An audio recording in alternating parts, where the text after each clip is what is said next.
வணக்கம். நான் டாக்டர் ராமநாதன் ரட்சனா. இன்றைக்கு 2026 ஆண்டு 4ஆம் மாதம் 4ஆம் தேதி ஒரு குட்டி குட்டி குட்டி வீடியோ, சின்ன வீடியோ, நான் பெரிய வீடியோ போடல. என்னடால் நான் சொல்லேகள்ல நீங்க அதை கேட்கிறீங்கள, உங்களுக்கு கண்டு சொல்லி நோகேகள்ல உங்களுக்கு விளங்குது. வைத்தியர்கள் ஒரு பக்கத்தால ஒரு வீடியோ போட்டிருக்குது. என்னோட நான் உங்களுக்கு சொல்றேன், இதுதான் இந்த மதிப்புக்குரிய பாராளுமன்ற அமைச்சர், கேபினட் அமைச்சர் சந்திரசேகரனையும், அதே நேரத்தில் மதிப்புக்குரிய ஆளுநர், கௌரவ ஆளுநர் வேதநாயன் ஐயா அவர்களுடைய கூத்துக்கள்.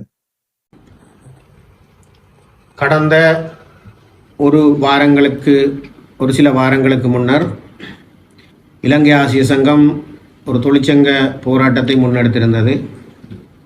சேவையின் தேவை கருதிய இடமாற்றம் என்கின்ற பெயரிலே பாரிய முறைகேடு ஒன்றை செய்திருந்த வடமாகாண கல்வி அமைச்சு, வடமாகாண கல்வி திணைக்களம் போன்றவை ஆசிரியர்களை மிக மோசமாக பாதிக்கின்ற விதத்திலே, அவர்களுடைய அடிப்படையான வாழ்வியலையே சிதைக்கின்ற விதத்திலே, ஒரு மனிதநேயமற்ற விதத்திலே, மனித குலத்துக்கு எதிரான ஒரு செயற்பாட்டை முன்னெடுத்திருந்த நிலையிலே, அது முழுக்க வடமாகாணத்தினுடைய ஆளுமையற்ற கௌரவ ஆளுநர் என்று சொல்லக்கூடியவர்களுடைய தலைமையிலே நடைபெற்ற அரசியல் தலையீட்டின் நிமித்தம் நிகழ்ந்த நிகழ்வின் அடிப்படையிலே இலங்கை ஆசிய சங்கம் பாரியதொரு போராட்டத்தை வடமாகாண ஆளுநர் செயலகத்துக்கு முன்பாகவும் செய்திருந்த நிலையிலே, வடமாகாண ஆளுநர் செயலகம் திட்டமிட்டு மிக மோசமாக நடந்து கொண்டதன் அடிப்படையிலே நாங்கள் இலங்கை மனித உரிமை ஆணைக்குழுவை நாடி எங்களுடைய அடிப்படை மனித உரிமைகள் மீறப்பட்ட விடயங்கள் தொடர்பாகவும், வடமாகாண கல்வி அமைச்சு உள்ளிட்டவர்களுடைய மனிதாபிமானமற்ற ஆசிரியர்களுடையவும் அவருடைய உறவினர்களுடையவும் வாழும் உரிமைகள் மிக மோசமாக பறிக்கப்படுகின்ற நிலைமைகளை நாங்கள் விசாரணைகளின் போது தெளிவுபடுத்தி, தேவை கருதிய இடமாற்றம் என்கின்ற பெயரிலே உச்ச நீதிமன்றத்தினுடைய தீர்ப்பினுடைய நடைமுறைகளுக்கு மாறி கூட ஒரு மிக மோசமாக நிர்வாக சீர்கேடுகள் நடைபெற்றிருக்கின்ற என்ற விடயத்தை நாங்கள் சுட்டிக்காட்டியதன் அடிப்படையிலே இலங்கை மனித உரிமைகள் ஆணைக்குழு அதனுடைய நியாயமான தன்மைகளை புரிந்து கொண்டு அந்த இடமாற்றம் தொடர்பாக ஒரு இடைக்கால தடையை விதித்திருக்கிறது. இந்த இடத்திலே வடமாகாணத்தினுடைய ஆளுமையற்ற ஆளுநர் கௌரவ வேதநாயகம் அவர்களுடைய மிக மோசமான அரசியல் ரீதியான வெளிப்பாடுகள் வெளிப்பட்டிருக்கின்ற சந்தர்ப்பங்களையும் நாங்கள் இங்கே குறிப்பிட வேண்டும்.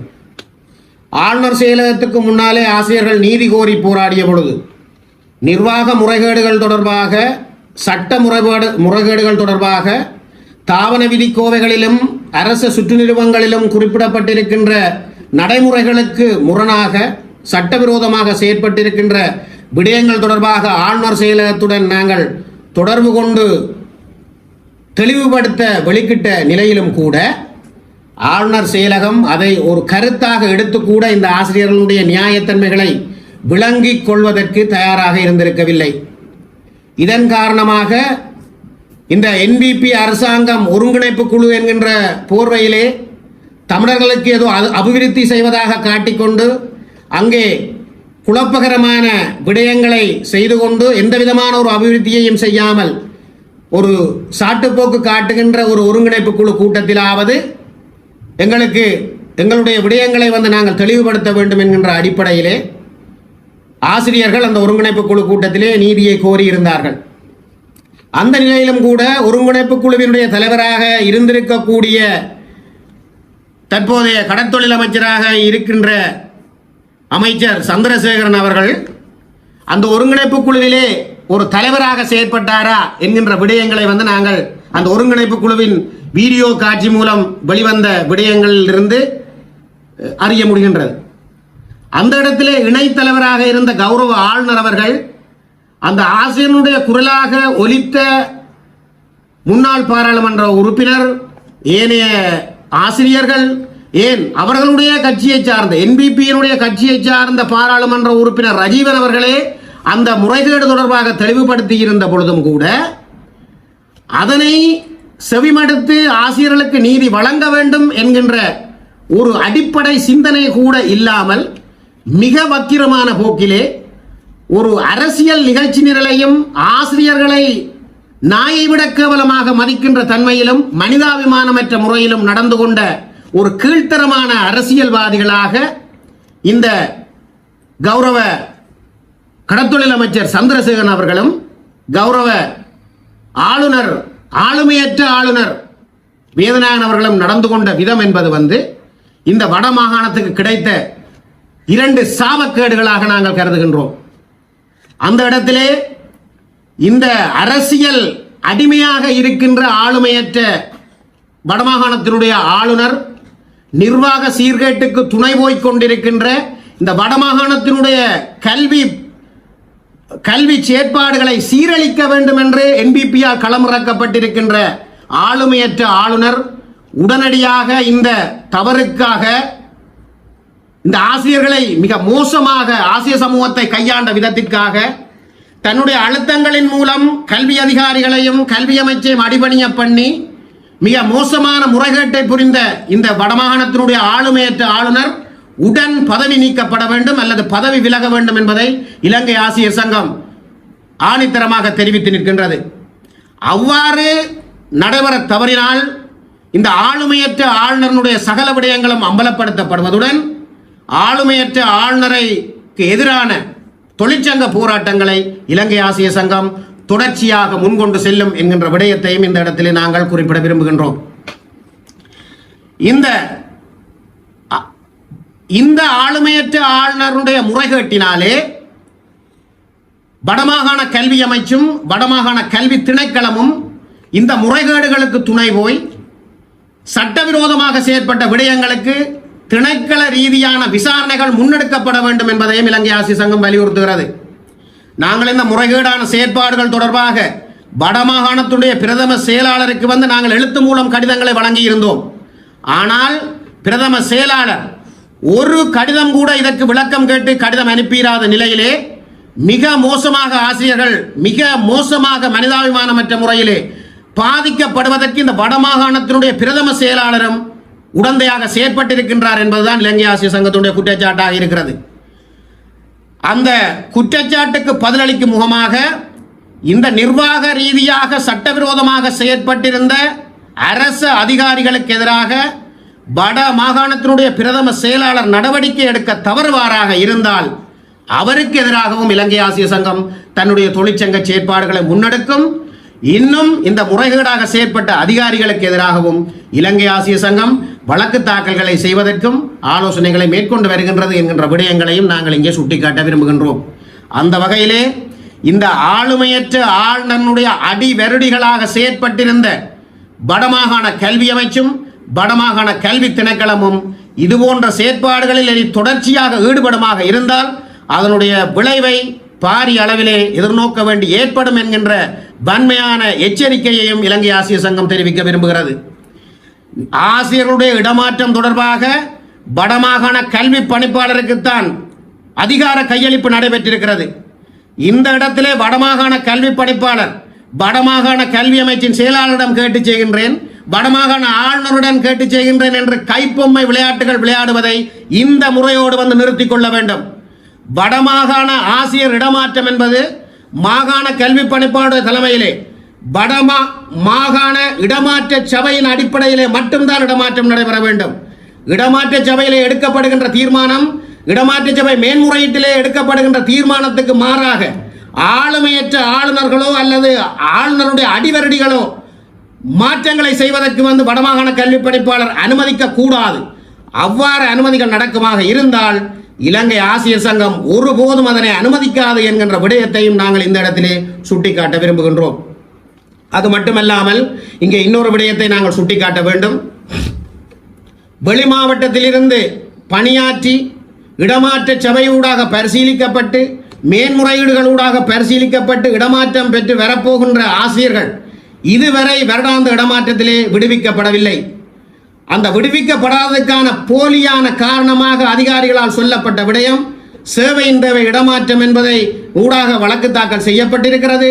அதனூடாக வந்துதான் உங்களை எடுக்க முடியாமல் இருக்கின்ற என்ற கோணத்திலே மிக பொய்யான பிரச்சாரத்தை செய்து அந்த ஆசிரியர்களுக்கும் இங்கிருக்கின்ற ஆசிரியர்கள் வெளி மாவட்டத்துக்கு சேவை செய்ய தயாரில்லாதவர்கள் போன்றும் சித்தரித்து தங்களுடைய முறைகேடுகளை மறைத்து அந்த ஆசிரியர்களுக்கும் இங்கிருக்கின்ற ஆசிரியர்களுக்கும் எங்களுடைய தொழிற்சங்கத்துக்கும் எதிராக கருத்தியலை விதைக்கக்கூடிய அளவுக்கு அவர்கள் செயல்பட்டிருந்த விதங்களை நாங்கள் இந்த இடத்திலே சுட்டிக்காட்ட விரும்புகின்றோம்.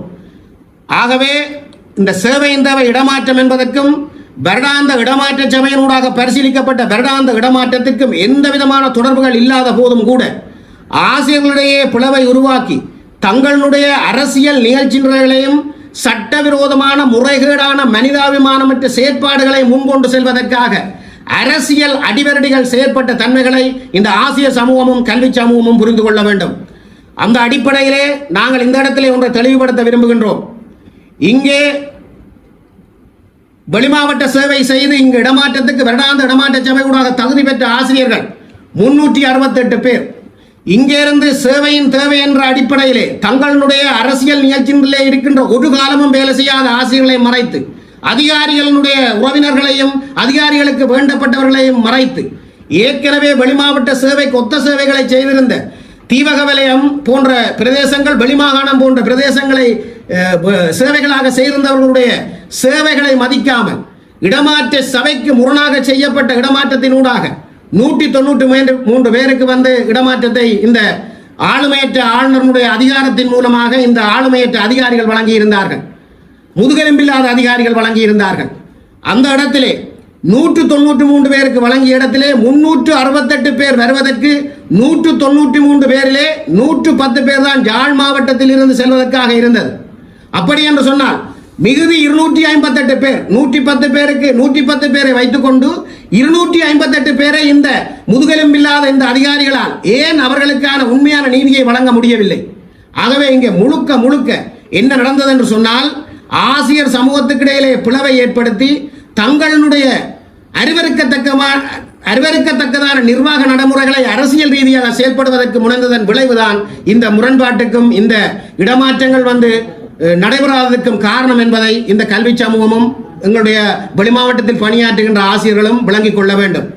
இந்த அடிப்படையிலே கடந்த வருடம் இடமாற்ற சபையூடாக செயற்பட்டு மேன்முறையீடு பரிசீலிக்கப்பட்ட நிலையிலே வடமாகாணத்தினுடைய ஆளுமையற்ற ஆளுநரினால் நிறுத்தி வைக்கப்பட்ட தன்னிச்சையாக நிறுத்தி வைக்கப்பட்ட 25 இடமாற்றங்கள் தொடர்பாக நாங்கள் தகவல் அறியும் சட்டத்தினூடாக நாங்கள் ஆரம்பத்திலேயே பெற்று இதனை அம்பலப்படுத்தி இருந்தோம்.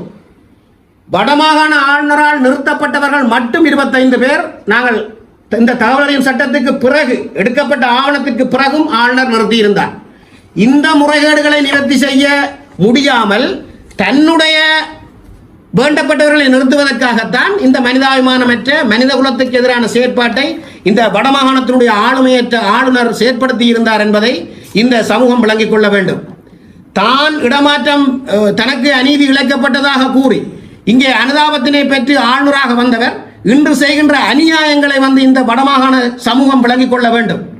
ஒரு அரசியல் அடிவரடியாக இந்த ஆளுமையற்ற ஆளுநராக செயற்படுகின்ற விடயத்தை இந்த வடமாகாண கல்வி புலம் விளங்கிக் கொள்ள வேண்டும்.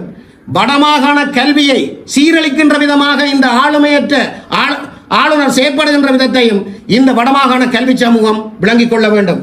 இங்கே வருடாந்த இடமாற்றத்திற்கும் அவர்கள் வருகின்ற வெளிமாவட்டத்தில் இருந்து சேவை செய்து இங்கே தங்களுடைய சொந்த வலயத்துக்கு திரும்ப போகின்ற ஆசிரியர்களுடைய இடமாற்றம் உடனடியாக வழங்கப்பட வேண்டும். இங்கே இடமாற்ற கட்டளைகளை செயற்படுத்தல் என்கின்ற அரச சுற்று நிறுவனத்தின் அடிப்படையிலே அரச தாவன விதிகளினுடைய திருத்தங்களின் அடிப்படையிலே மிக தெளிவாக சொல்லப்பட்டிருக்கிறது. வருடாந்த இடமாற்ற கட்டளையை பெற்றுள்ள உத்தியோகத்தர் ஒருவர் உரிய திகதியில் புதிய நிலையத்தில் கட்டளையை தனது தற்போதைய நிலையத்தில் இருந்து சென்று நேர காலத்துடன் பொறுப்பேற்பதன் பேரில் அவரை அமைச்சு செயலாளர், திணைக்கள தலைவர் அல்லது நிறுவன தலைவர் விடுவித்தல் வேண்டும். மிக தெளிவாக சுட்டிக்காட்டப்பட்டிருக்கிறது. அது மட்டுமல்லாமல் வருடாந்த இடமாற்ற கட்டளை ஒன்று பெற்றுள்ள உத்தியோகத்தர் ஒருவருக்கு உரிய திகதியில் புதிய நிலையத்தில் கடமையை பொறுப்பேற்பதன் பொருட்டு தற்போதைய சேவை நிலையத்தில் இருந்து விடுவிப்பதற்கு நடவடிக்கை எடுக்காத அதிகாரிகளுக்கு எதிராக ஒழுக்காற்று நடவடிக்கை எடுப்பது ஒழுக்காற்று அதிகாரிகளின் பொறுப்பாகும் என்று குறிப்பிடப்பட்டிருக்கிறது.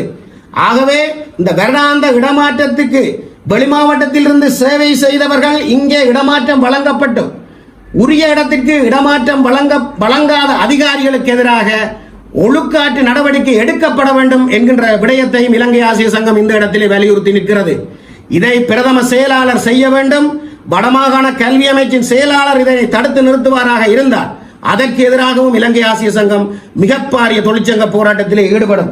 அது மட்டுமல்லாமல் வருடாந்த இடமாற்ற கட்டளை ஒன்று பெற்றுள்ள உத்தியோகத்தர் ஒருவரை தனது நிறுவனத்தில் இருந்து விடுவிப்பதற்கு கடமைகளை மேவுவதற்காக அவருடைய அடுத்தமைப்பவர் வரும் வரையில் காத்திராமல் உள்ளக ஒழுங்கை செய்து அவரை விடுவிப்பதற்கு அமைச்சு செயலாளர், திணைக்கள தலைவர், நிறுவன தலைவர் நடவடிக்கை எடுக்க வேண்டும் என்று மிக தெளிவாக சுட்டிக்காட்டப்பட்டிருக்கிறது.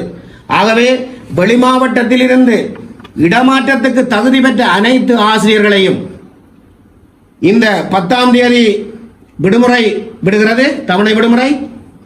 தவணை ஆரம்பத்தின் போது வெளிமாவட்டத்தில் இருந்து இடமாற்றத்துக்கு தகுதி பெற்ற ஆசிரியர்கள் அனைவரும் அவர்களுக்கு இடமாற்ற சபை ஊடாக வழங்கப்பட்ட நிலையத்திலே கையெழுத்திடுவதற்கு அனுமதிக்கப்பட வேண்டும். அப்படி இல்லையாயின் இலங்கை ஆசிரியர் சங்கம் பாரியதொரு தொழிற்சங்க போராட்டத்தை முன்னெடுப்பதுடன் சட்ட ரீதியான செயற்பாட்டையும் முன்கொண்டு சென்று அவர்களுக்குரிய நீதியை வழங்க முன்னின்று உழைக்கும் என்பதையும் இந்த இடத்திலே நாங்கள் மிகவும் பொறுப்புடன் தெரிவித்துக் கொள்ள விரும்புகின்றோம். சரிதானே? சோ நான் நின்றிருந்தால் வேதனாசரோட போய் கதைச்சிருவேன். நல்ல மனுஷன், ஆனால் அரசியல் அப்பாயின்மெண்ட் ஒன்று எடுத்துக்கொண்டு போயிருக்கீங்கள தொழிற்சங்க சொல்றதை கேட்டுத்தானே ஆகுவேன்.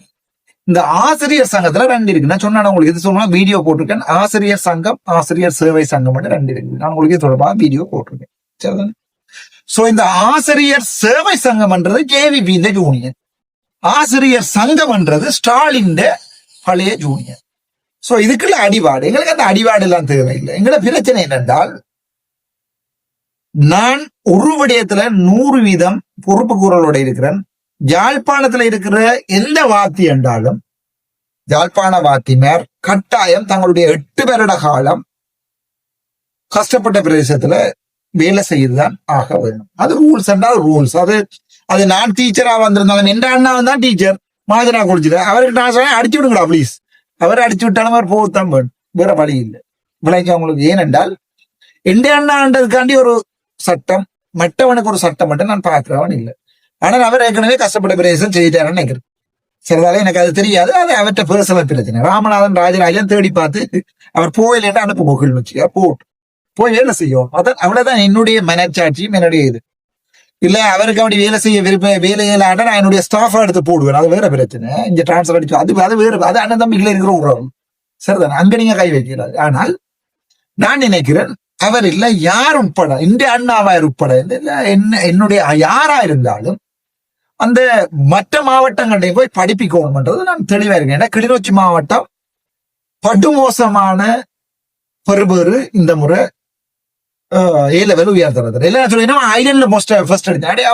அவன் வேலன பொடியன் வந்து படிச்சது சயின்ஸ் ஹோல்ல, அவன் அடிப்பான் தான் ஃபர்ஸ்ட். இப்ப கனவேர் என்றால் கிளிநொச்சி எப்படி அடி இப்படி அடி அப்படி என்று அந்த வீடியோ எல்லாம் போட்டு கொண்டிருக்கேன். இதுகள் O-levelமே இல்லாது. இதில் நான் போய் தம்பி கிளிநொச்சி வந்து இந்த முறையும் ரிசல்ட்ஸ்ல கடைசிடாப்பான்னு சொல்லிடுமா இல்லை ஓடி இருக்க வேண்டியது. சிலருக்கு விளாங்குறீல விளக்கப்படுத்துறதுக்கு எங்களுக்கு அந்த நாத்துக்கு பைத்தியம், அந்த நாத்துக்கு இல்லாது, அந்த நாத்துக்கு இல்லாது சிரிச்சுட்டு பிளாக் பண்றதை தவிர வேற வழி இல்லை. ஏன் நான் இதை சொல்றேன்றதுக்கு ஒரு உதாரணம் மட்டும் போடுறேன் இதுல. சரி, இந்த வீடியோ நீங்க பார்த்திருப்பீங்க சில நேரங்கள்ல, இல்லாட்டி நான் போட்டதாலதான் இந்த வீடியோ பாக்குறீங்களோ. அந்த வீடியோ ஓனர் இதுக்கு தயவு செய்து காப்பிரைட் அடிக்காத ராசா. இது டீச்சர் மேட்டர் முக்கியமான பிரச்சனை. எனக்கு இதால வர காசு ஒரு தேவையே இல்லை. ஆனால் முக்கியமான பிரச்சனைடா நான் அந்த வீடியோ எடுக்க இல்லாது, நான் வந்து அங்க எடுத்து உனிக்கல தானே. சோ இது வந்து ஃபேர் ஜூஸ் வரும். அவை நீ அது குத்திமுறைய தேவையில்ல, நீ ஸ்ட்ரைக் அடிச்சாலும் எனக்கு ஃபேர் ஜூஸ் வரும். ஃபேர் ஜூஸ் என்ன? ஃபேர் ஜூஸ் என்றால் ஒரு நியாயப்படுத்தக்கூடிய வகையில இந்த வீடியோ பாதிக்கப்பட்டிருக்குது என்னுடைய சேனல்ல இருந்தால். ஸோ அடிச்சு பேரஞ்சு பார்க்கலான்னு வேற இருக்குன்னு. ஆனா நான் என்ன சொல்றேன் என்றால், இந்த இந்த இவ்வளவை நீங்கள் கேட்டிருப்பீங்க நினைக்கிறேன். இது வந்து மிக முக்கியமான ஒரு விடயம். என்னென்றா, என்னை பொறுத்த வரைக்கும் டிரான்ஸ்ஃபர் அனுப்புறதுல ஒரு பிரச்சனையும் இல்ல. ஒரு கவர்மெண்ட் ஸ்டாஃபரால டிரான்ஸ்ஃபர் அனுப்பணும், ஒரு டிரான்ஸ்ஃபர்ல போகணும்னா போய்த்தான் ஆகும். அது ஒழுங்குமுறையா செய்யும் கோவிந்தாப்பா. அதான் இப்ப நான் ஒரு மாகாண முதலமைச்சரா வந்தா கல்வி கட்டாயம் நான் என்னுடைய கைகளை வச்சிருப்பேன், சுகாதாரத்தையும் வச்சிருப்பேன். மற்றண்டையும் ஏதோ வாராக்கள்கிட்ட கொடுத்தாலும் கல்வியும் சுகாதாரம் இந்த ரெண்டும் தான் 2 கண் மாதிரியா. வடக்கு மாநிலத்துல 2 கண் மாதிரி, கல்வியும் சுகாதாரம். சோ இதே நான் கணக்கு முதலமைச்சர் ஆகி கொண்டு வேறு யார்ட்டையும் கொடுத்துட்டு பம்பல் எடுத்து கொண்டு இருக்கல. இது தட் இஸ் அ மஸ்ட். உங்களுக்கு எல்லாம் இங்க பண்ணாங்க. சோ இந்த கல்வி, இந்த சுகாதாரம், இந்த ரெண்டும் கட்டாயம். எனக்கு அது மிக முக்கியமான ஒன்று. சோ நான் பார்க்கிறேன் என்றால், இந்த கல்வியை ஒரு சரியான விதத்துல ரெக்டிஃபை பண்ணுங்கடாப்பா. இது வேற காலத்துல ஃபுல் ஸ்டாஃப் ஃபுல் லிஸ்ட் எடுங்கோ. எத்தனை டீச்சருமே இதுல ரிட்டையர் பண்ண போறவனுக்கு தேவை செய்து கையை விடு. அவன் 50 வயசுக்கு மேல இருக்கிறவனுக்கு டிரான்ஸ்பர் கொடுக்காது. அவன் போயிடாதானே. 50 வயசுக்கு மேல இருக்கிற ஒரு வயசு போன மனுஷன் உண்டு போய் முள்ளத்தீவுல டெய்லி மூட்டை பைக்ல போட்டு வரையில போயிடான். சோ 50 வயசுக்கு மேல யாருக்குமே டிரான்ஸ்பர் இல்லைன்ற நிபந்தனையை கொண்டு வருவோம். என்ன பொறுத்த வரைக்கும் நான் ஐ சஜஸ்ட் தட். நான் நினைக்கிறேன் அது ஒரு மாகாண சபையினுடைய ஒரு முடிவாவே கொண்டு வருவேன். 50க்கு மேல இருக்கிறார்களுக்கு டிரான்ஸ்பர் பண்ண அனுமதிக்க மாட்டோம். சோ அவையா விரும்பி போனாலுடைய டிரான்ஸ்பருக்கு மற்றபடி ஓகே 50க்கு மேல. 2வது அம்மா வேற பார்ப்பேன். சரிதானே? குழந்தை பிள்ளை பெறதுக்கு முதல் 1 வருடம் வயிற்றுல பிள்ளைய வச்சிருக்கிற 1 வருடம் டிரான்ஸ்பர் அனுப்ப மாட்டேன். கஷ்டம் தானே? குழந்தை பிள்ளை பெற்று மேபி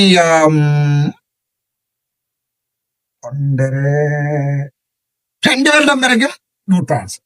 இதுதான் என்னுடைய மாகாண சபையில உங்களுக்குரிய ப்ராமிஸ். 2 வருடத்துக்கு குழந்தை பிள்ளை பேர்த்து 2 வருடத்துக்கு அதுக்குள்ள பேர்ந்து என்ன உண்ட போடுறீங்களா? கடைசியா போய் அந்த நொட்டை இல்ல அதுக்குள்ள போய் பேர்ந்து விட்டுட்டு திருப்பியும் கூட பிரிக்கல சுடுவேன் ராஸ்க மனசாங்காரனும் கொல்லியது. சரிதாரு? அது சொல்லுவாங்க அந்த மாட்டுக்கு ஏதோ அடிக்கிறேன் அதான் அடிப்பேன் ராஸ்க.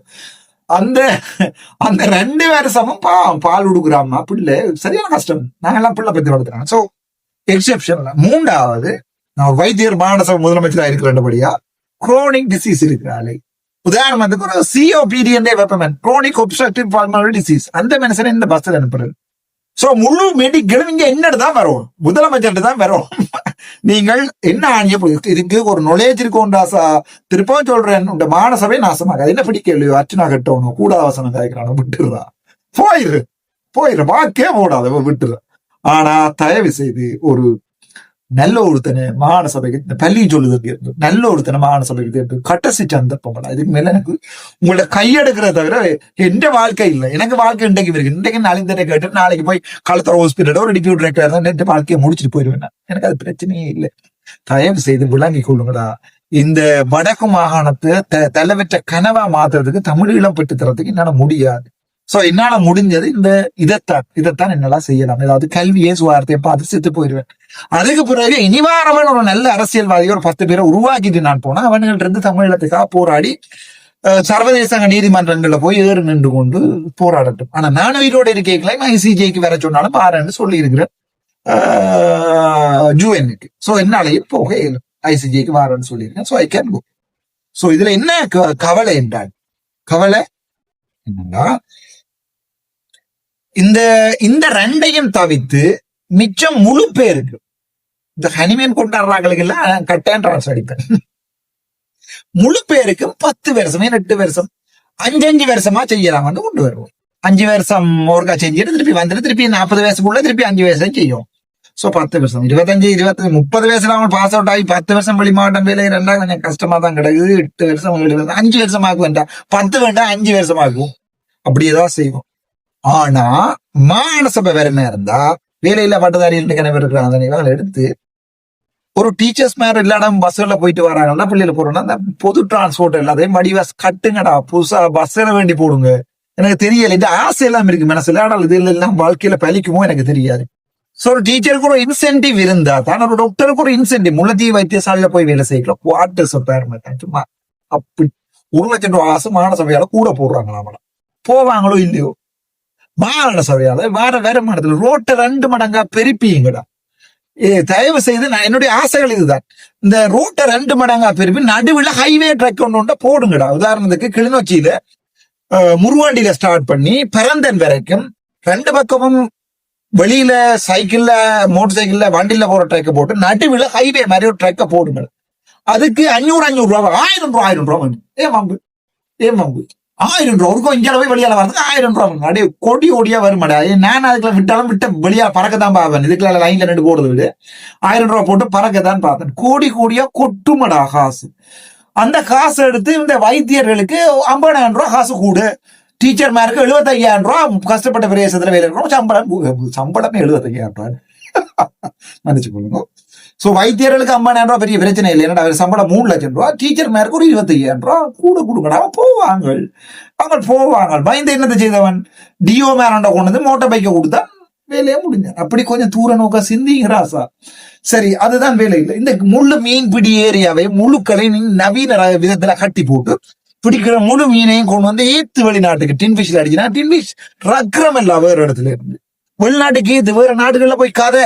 எங்கட ஒரு குட்டி மீன் நாடு இங்க இருந்து கொஞ்சம் ஏத்த போற கொஞ்சம் வேணுங்கடான்னு கதை. எங்கட ஊர்க்காரன் இருக்காடா வெளிநாட்டுல அண்ணன் வச்சிருக்கிற கடையில தமிழின ப்ராடக்ட் வச்சு இல்லைங்கண்ணே என்று சொல்லி இங்க இருந்து ஏற்றுமதி செய்வோம். அப்படியே திங்க் பண்ணுவோமா? இல்ல எங்களை பொறுத்த வரைக்கும் மாநசபை என்று வந்தா அதுக்கு பிறகு குழப்பறதுக்கு மணிவண்ண டீம் வந்துடும். அது அங்க போய் வெளியே போய் குழப்பம். அடுத்த பிறகு அர்ச்சுனா முதலமைச்சர் வேண்டாம் என்று CVK சிவஞானம் மாதிரி வேற விட்டு போய் அதை குழப்பம். எல்லாத்துக்கும் டீசெண்டா கடும் மோசமான ஜாப்பு வச்சிருக்கிறேன். என்னுடைய ஜாப்புல வந்து கடும் மோசமா அது தொடர்பா கதைக்கப்பட்டிருக்கிறது. அவை அரசு இந்த அரசியல் கட்சியில வரவே மாட்டானு. வந்தாலே ஜாப்புல சொல்லியிருக்கு, சிரிச்சாலே கட்சியை விட்டு நீக்கிறேன். என்னவியல் ஏன்னா அப்படி ஒரு கட்டுக்கோப்பு இருக்கணும். அப்படி ஒரு கட்டுக்கோப்பு இல்லாத சமூகமா இப்ப பாருங்க, மின் வலுசக்தி எரிச்சு அமைச்சர வெளியால வருதா இல்லையாண்டு NBP குழம்பி உடஞ்சு ஓடி இருக்குது. JVP சொல்லுது விட வேண்டாம் என்று சொல்லி NBP சொல்லுது, உண்மையான NBP சொல்லுது விடுவோம், அவர் வந்து ஊழல் செய்யறா அவருக்கு இன்குவரி நடத்தணும். சோ நான் நினைக்கிறேன் இந்த வைத்தியர்கள் வந்து இந்த டீச்சர்ஸினுடைய டிரான்ஸ்ஃபர் சரி படுமோசமான நிலைமையில தான் இருக்கு. சோ என்ன பொறுத்த வரைக்கும் நான் நினைக்கிறேன் இந்த விடயத்தை நாங்கள் கொஞ்சம் ஆழமா பார்க்க வேணும். ஆளுநர் இங்கால அனுப்பினது பிரச்சனை இல்லை. ஆனா அந்த வைத்திய ஆசிரியர் ஆசிரியர் சேவை சங்கத்தின் கதை கேட்ட மாதிரி இந்த சித்திரவாதி என்னவே பேர் அவருக்கு பிரகாசின் கதையை கேட்டு ஆடுற மாதிரி ஆளுநர் ஆடாம இருந்த ஆளுநர் ஐயா உங்களுக்குன்னு ஒரு மரியாதை இருக்கு. என்னுடைய அண்ணா கூட உங்களோட ஜெயில இருந்தார், ஞாபகம் இருக்க தெரியல.